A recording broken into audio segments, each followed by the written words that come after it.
Welcome back to Red vs. Blue episode summaries. Today, I'll be doing episode 40, Visiting Old Friends.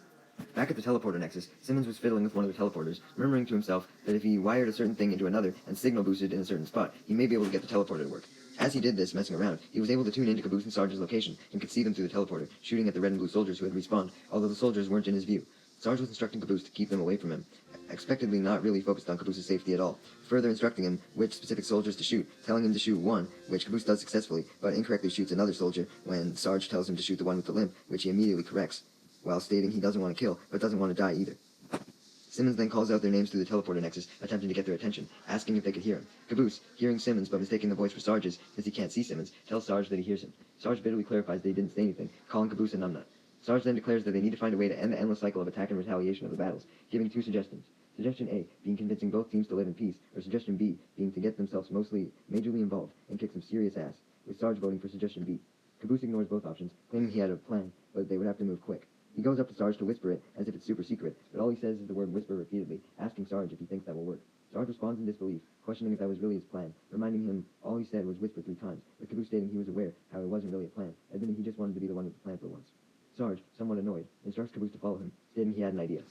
Text comes up on the screen reading, "Meanwhile, somewhere in the galaxy," as the screen cuts to a hallway inside a random building where a guy in a grayish-white armor named Phil is standing, complaining with a groan that his situation sucks and that he has to do everything around the place, pretending to mimic his superiors in a dummy voice, ordering him to go guard the wall, clean the jeep, and do everything, getting progressively madder as he goes along, ending his rant by once again stating how much his situation sucked. Suddenly, a mysterious soldier in white armor jumped down from above, after sneaking up atop the stairs behind Phil, extremely stealthy. Phil hears him drop down, turning around rapidly and bitterly questioning what the sound was, before stating to himself angrily that it was nothing but just the sucky wind, which he had began ranting to as if it was conscious, getting mad at it for breaking a twig, sneaking up behind him, and breathing real heavy. Thinking he was in the clear, Phil turns around back to his original position, where the white-armored soldier was standing, pointing his gun directly at him as a hard rock guitar sound plays in the background of the episode, greeting him with "Hello, mate," in his English accent as he knocks him out, with Phil grunting. An unknown amount of time later, Phil wakes up on his knees, coughs, and questions what's going on, once again complaining how his situation sucks. The white-armored soldier, who is standing just above him still, holding him at gunpoint,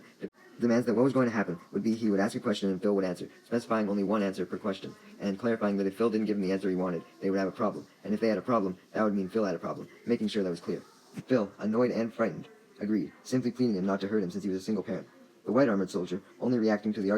agreement part, replied with "splendid," stating that was the proper attitude, calling Phil old chap. The soldier then asked the first question, clearing his throat, and asking where Phil was hiding the plans. Before Phil could answer, the white-armored soldier's phone started ringing. The soldier attempts to brush it off by clearing his throat and mumbling "right" a few times, before repeating the question slowly,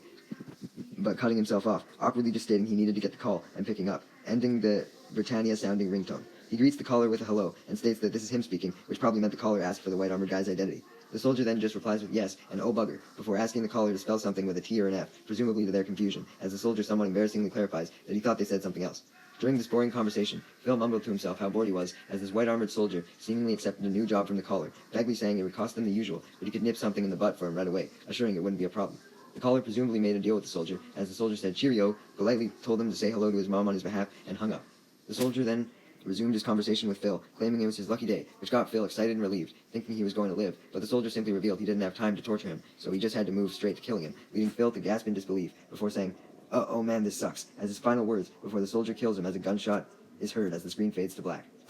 Back at the lake area, which was now revealed to be called Battle Creek, the Reds were currently in their base, chanting the usual chants regarding the flag and how they will protect their house. Clearly being distracted by the chants so much that they didn't initially notice, a Red soldier then nonchalantly questions where the flag is, noticing it wasn't in its usual position. The other Reds react in pure disbelief, questioning if the flag was truly gone, with one crying out desperately what they would do without it. The selfish Red soldier from before then gets up to the highest platform in the base, asking who would lead them if the flag was gone, further asking who would flag directions to them in battle and inspire them with their shiny pull. He then goes on an exaggerated speech, wanting to sound like a professional philosopher, about how with the flag gone, the Reds are now lost with no purpose, further stating the world as they knew it was gone from their eyes forever, claiming it would only live on in their memories as days of salad and glory, ending off by warning the other Reds to repent, stating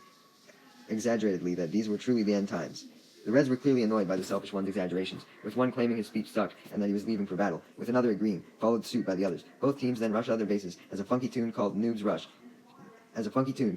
In plays in the background of the episode, but stop in their tracks as the music winds down, presumably unsure what to fight for, as the Blues' flag had gone missing as well. However, Sarge, still standing on the cliff, then reveals himself, calling the blue team to get their attention, sassily taunting them by instructing them to look at what he has, revealing he had the blue flag in his hands. Sarge and Caboose had begun the idea that Sarge had stated he had, which involved stealing the flags while the two teams were inside their bases. Caboose, standing beside Sarge and holding the red flag, means to taunt the red team with it, but messes up and just repeats exactly what Sarge said to the Reds, panically admitting that he messed up his line, asking if he could start over. A red then immediately called attention to the fact that Sarge did in fact have their flag, with a blue correcting him that Caboose had their flag, stupidly not realizing that both statements could be true at once. Sarge then ordered both teams to listen up, calling them morons and explaining how both teams had to work for Sarge and Caboose now, presumably because they had the flags. A red questions what's in it for the teams, with Sarge promising that all he and Caboose wanted was help getting out of Battle Creek, and then they would give back the flags so both teams could go back to senselessly killing themselves. Without spending a minute to think, a red shouts deal, calling Sarge a sucker, but then a blue suggests just killing Sarge and Caboose and forcefully taking their flags back, with another red agreeing after 1 second of deliberation. However, this idea is short-lived, as the blue who suggested that gets shot by a red, who likely realized killing Caboose and Sarge would require both teams teaming up, which he clearly wasn't down for. A red excitedly states how owned that blue just got, repeating how he saw it with his own eyes. Seeing this death motivates both teams to want to just senselessly murder each other, even without the flag, with the blues suggesting new team compositions be made, but the reds declined, shouting the teams were fine. This disagreement made the teams want to fight each other even more, as they opened fire on one another, ensuing pure chaos once again. Sarge disappointedly stated that he gave up, but then Caboose claimed that he could make them listen and beat them. Sarge, calling Caboose son, not actually his son, questioned what Caboose was talking about, obviously in disbelief that Caboose could do anything. Caboose clarified that O'Malley taught him how to be mean, stating he just needed to concentrate on bad things, through gritted teeth, as he attempted to channel his anger, also trying to mimic O'Malley's voice, as he thought of milk, suggesting it was a bad thing, before quickly switching to Red Bull, strangely reminiscent of how O'Malley didn't like Red Bull that much. Sarge responds by reminding Caboose that O'Malley wasn't in his head anymore, having infected Doc, stating that he thought Caboose had truly lost his mind now. Caboose rebutted that he could still feel O'Malley, assuring Sarge once again that he just needed to get angry and say mean things, trying, "Your brain is a mountain of hatred," still through gritted teeth. Sarge, in pure agony from all of Caboose's actions so far, tells himself how he never thought there would be a moment where he missed Griff, but now was that moment, as he temporarily had to reserve all his hate for Caboose, as he continued to state the things he was thinking about to make him angry, such as kittens and then kittens with spikes. Shockingly, Caboose's idea actually worked, as he regained his deep, scary voice, despite not being possessed by O'Malley, yelling loudly as he jumped down from the high cliff, grunting angrily and shouting, "My name is Michael J. Caboose, and I hate babies!" The famous line.